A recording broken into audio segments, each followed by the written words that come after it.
नमस्कार दोस्तों, study IQ में आप सभी का बहुत बहुत स्वागत है। हाल ही में यूपीएससी सीएसई 2019 का फाइनल रिज़ल्ट अनाउंस हुआ है। जो फाइनल रिज़ल्ट है उसको आप यूपीएससी की वेबसाइट से जाके देख सकते हैं। जो भी उम्मीदवार का यहाँ पे सिलेक्शन हुआ है हम उनको बहुत बहुत बधाई देते हैं।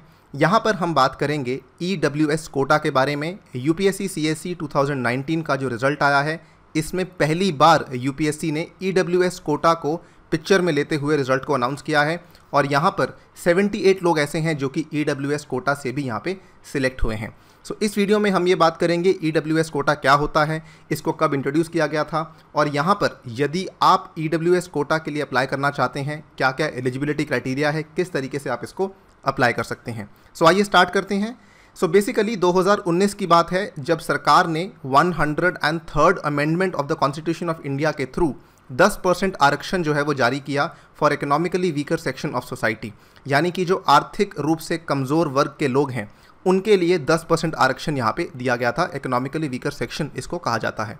ठीक है, ये आरक्षण कहाँ कहाँ पे मिलता है? ये एक तो मिलता है सरकारी नौकरियों में और दूसरी जगह ये आपको एजुकेशनल इंस्टीट्यूशंस में भी यहाँ पर रिजर्वेशन का ऑप्शन दिया जाता है। यहाँ पर जो रिजर्वेशन है सरकार ने जब इसको अनाउंस किया तो ये साफ साफ कहा था कि इस रिजर्वेशन के थ्रू हम ऑलरेडी एग्जिस्टिंग रिजर्वेशन कोटाज जो कि शेड्यूल कास्ट, शेड्यूल ट्राइब या फिर ओबीसी के लिए है उसके साथ हम किसी तरह की छेड़खानी नहीं करेंगे। कहने का मतलब ये है कि जो नया ईडब्ल्यूएस का कोटा है ये बेसिकली केवल और केवल जनरल कैटेगरी के वर्ग के ऊपर ही अप्लाई करेगा, यानी कि जनरल कैटेगरी या फिर जिसको हम नॉन रिजर्व्ड लिस्ट बोलते हैं उसके अंदर आपको 10% का ईडब्ल्यूएस कोटा यहाँ पर एप्लीकेबल होगा।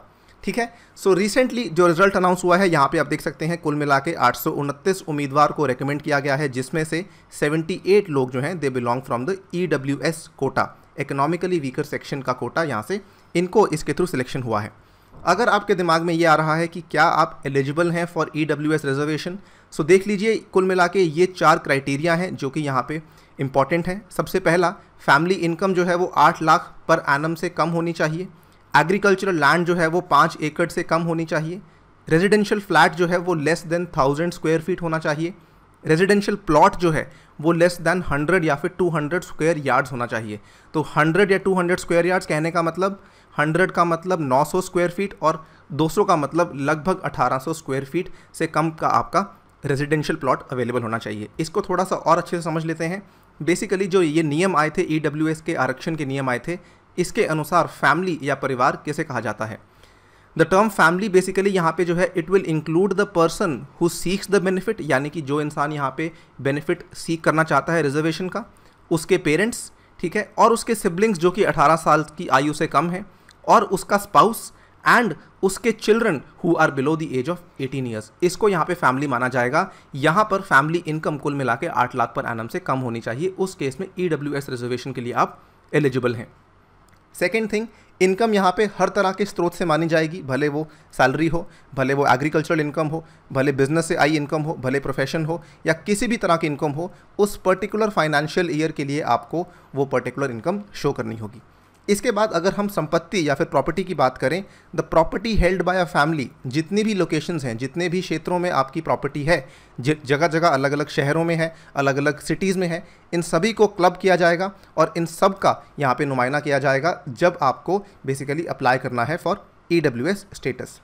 प्लॉट की बात करें तो जो 100 स्क्वायर यार्ड का प्लॉट है या फिर 900 स्क्वायर फीट का प्लॉट है, ये तो नोटिफाइड म्यूनिसिपैलिटीज़ में। अगर 200 स्क्वायर यार्ड या फिर 1800 स्क्वायर फीट का प्लॉट है तो ये जो है अदर देन नोटिफाइड म्यूनिसिपैलिटीज़ में आप इसके लिए एलिजिबल हो सकते हैं।